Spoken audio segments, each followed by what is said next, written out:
Question number 9 देखिए बेटा। ये आपका स्फीयर था पूरा इस तरह का। ठीक है, ये स्फीयर है आपका। और यहाँ से आपने रिलीज किया है स्फीयर को, स्मॉल स्फीयर को यहाँ से रिलीज कर दिया, तो पूछ रहा है कब वो कांटेक्ट छोड़ेगा। तो बहुत ही स्टैंडर्ड सा प्रोसीजर है, आपको पता है।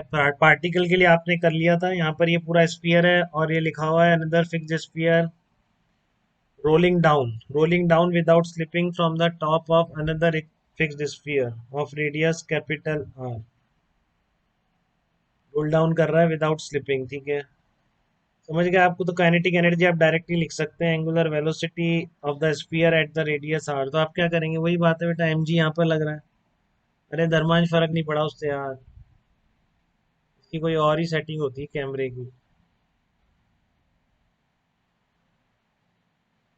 हम्म आपने रोल कर दिया इसको, तो जिस भी इंस्टेंट पे मान लो थीटा एंगल पर ये कांटेक्ट छोड़ता है इससे। ठीक है, तो क्या आ जाएगा यहाँ पर, mg cos थीटा है टुवर्ड द सेंटर।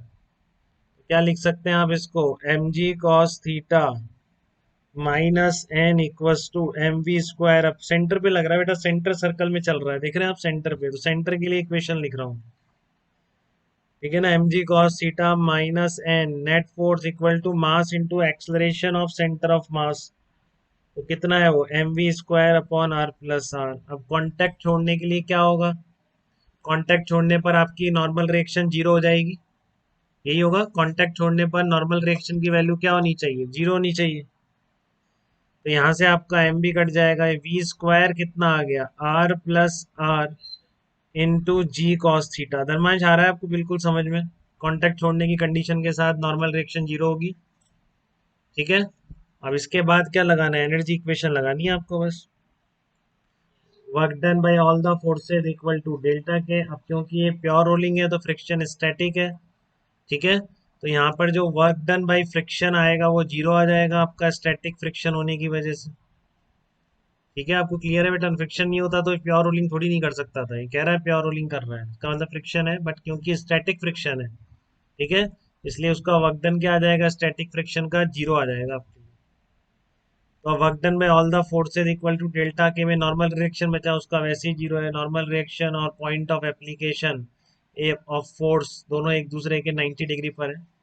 ठीक है ना, ये पॉइंट हमेशा टेंजेंशियल चलेगा, नॉर्मल रिएक्शन वर्टिकल है, तो कौन बच गया, एक एम जी बच गया बस।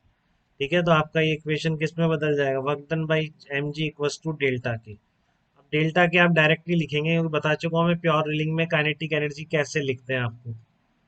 ठीक है, तो आप डायरेक्टली लिखेंगे work done by M G में M G into,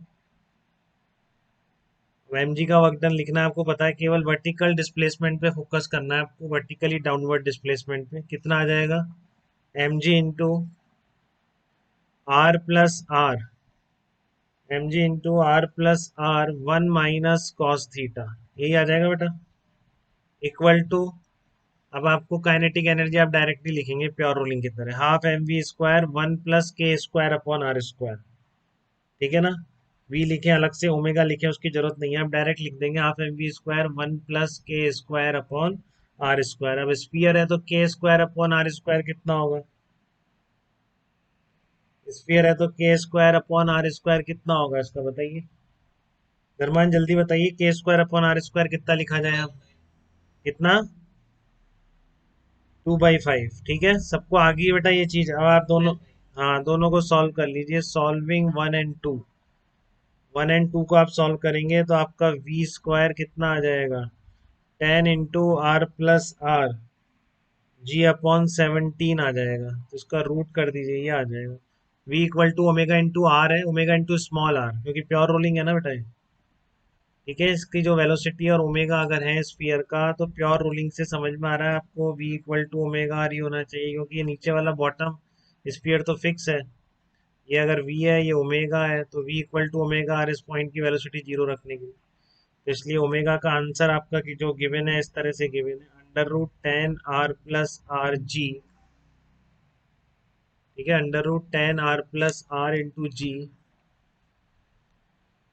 upon 17r², 17r², ऐसे आ जाएगा, ये आंसर आ जाएगा आपका ओमेगा का। ठीक है, तो यहाँ तक